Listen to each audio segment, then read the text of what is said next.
I'm reminded of like, yeah, when my parents, or for many of our parents, when they came over to America, they were much younger than us. They were coming without knowing anything about the place they were going, right? For the most part. And it, I remember that we've had a conversation where you don't consider it a sacrifice. Them coming over wasn't a sacrifice. Yeah, And and we can get yeah, into that. yeah, That's we can get into that. Um, and you're right. In many levels, it wasn't a sacrifice. It was sort of a survival. yeah. It's just a mode of survival.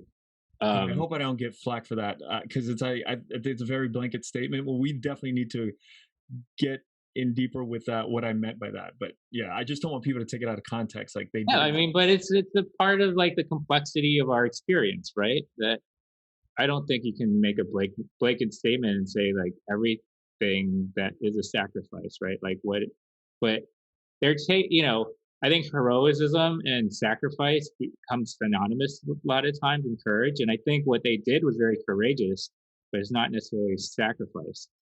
But that's your opinion. And for me, I think one sacrifice you make is a sacrifice of totally giving up on your country or what you thought was your country. And sacrificing that, the idea that Vietnam will never be the same Vietnam that you knew it, and that you're going to sacrifice the idea of a homeland and make a new one, right? And so you're sacrificing a part of yourself in that way. You're sacrificing a part of your identity because you're sacrificing, quote unquote, your homeland, your motherland, and what that means.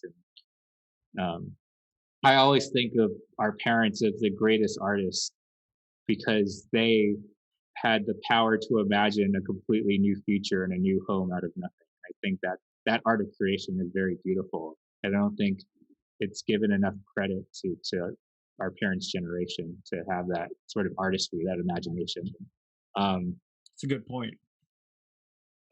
but you know, our relationship with our parents and their, especially with the way that they've raised us, it's easy. It's sort of um, simplistic to say, well, they didn't raise us like Americans. We have this immigrant background. It it was hard for XYZ, but we should have a sense of empathy in a way that what they were going through at that time, they had to raise children in a new country uh, after leaving their country and losing their country in many ways. And so, how much I think over time I've thought about that and like how the choices that they made when they were younger were based, and my disappointment with their choices were based on Yeah. expectations that were not fair, expectations that were created out of a mythology of the American dream of the nuclear family, of what I saw on television of white picket fences and white American families that their parents would say "I love you" and come home and play baseball with them, and all these things that my parents had no context, right? They had no education into that world. So my those expectations were unfair. Not to say that they get a pass on everything because of that, but I think if we are to think of of um, of their sacrifice in that way, then we can we can create a better understanding of their life. And even my parents moved back to Vietnam. They live. My dad still lives in Vietnam. My mom's sort of trans-Pacific right now. And there's a lot of families who won't go back to Vietnam, right? They have a very sort of bad relationship and bad experience with the country. And I think a lot of people in our generation sort of gloss over that, Yeah. even in our conversations with today in a political level of like progressives versus conservative Vietnamese. Like we're like, oh, why can't you just get over it? In many ways, like get over the pains of your past. And sometimes we're too busy ignoring the bitter for the beautiful. They would say, people might say, right? And I think we need to recognize the bitter and the beautiful coexisting at the same time. Like you, there's a total right for people to be bitter because their country was taken away from them, or you know, uh, their livelihoods were stolen.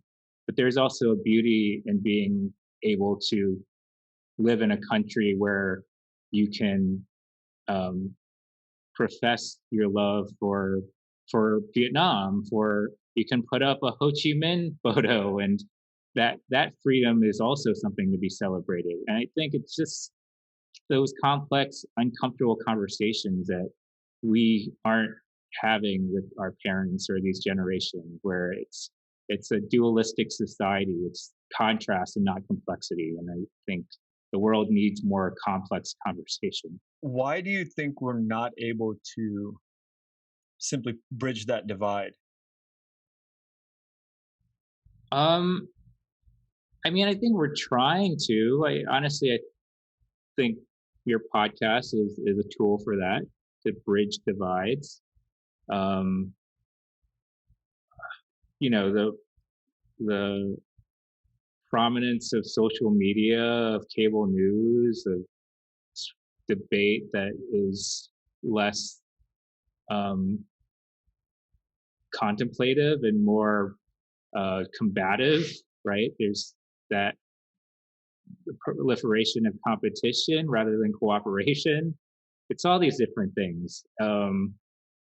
Yeah. Are you hopeful that we one day will be able to see the or contemplate have our community, our Vietnamese community throughout the whole world being able to contemplate and sort of sit on the differences and just share it and be in the space together and share the space together of right, left differences. Are you Um, hopeful? I don't even know it's like hope is the right word. For me, like the little moments are enough for me. I don't want necessarily, or I don't believe that we're all going to come together and agree on everything. And, but I think there's room for civil discourse between logical, But rational it's human not beings. happening, is it? I don't I don't feel like it's happening. I mean, that's in part why I'm so gung ho about doing what we're doing right now is to sort of expand this idea of being comfortable with sitting with both sides and just sitting in each other's pain almost. But I'm not Yeah, hopeful like I, you are. I think it starts though with you have to sort of have like some form of objectivity and almost moral objectivity, right? And when when when there's not an objective standard of what the truth is and what fact is, then it's hard to have those conversations between people. Because if there's not a way to have, I believe in subjectivity for sure, in opinion and art and things that are subjective. But then when we're talking about things where there is objective truth, there's a difference between truth with a capital T and truth with a lowercase t, right? And the idea that one truth, the objective truth, is something that it's subjective, then that's when you kind of get in these arguments. And I think it's hard to, and you're not trying to convince people, but you are trying to have, again, civil discourse. But it's hard to have a civil discourse when the the objective line is totally different, right? Yeah. So I mean, it goes back to like misinformation and your sources of information. All And of I this mean, we're speaking specifically about politics. I know that's what we're speaking about, and um, so I think it comes down. It's more a systemic thing that has to be worked out on the root level in order for us to really think about these other conversations. Because if you can't, if someone says the sky is blue and the other person says the sky is green, then how do you have a civil discourse about that? and that's why I'm not hopeful because this stuff is so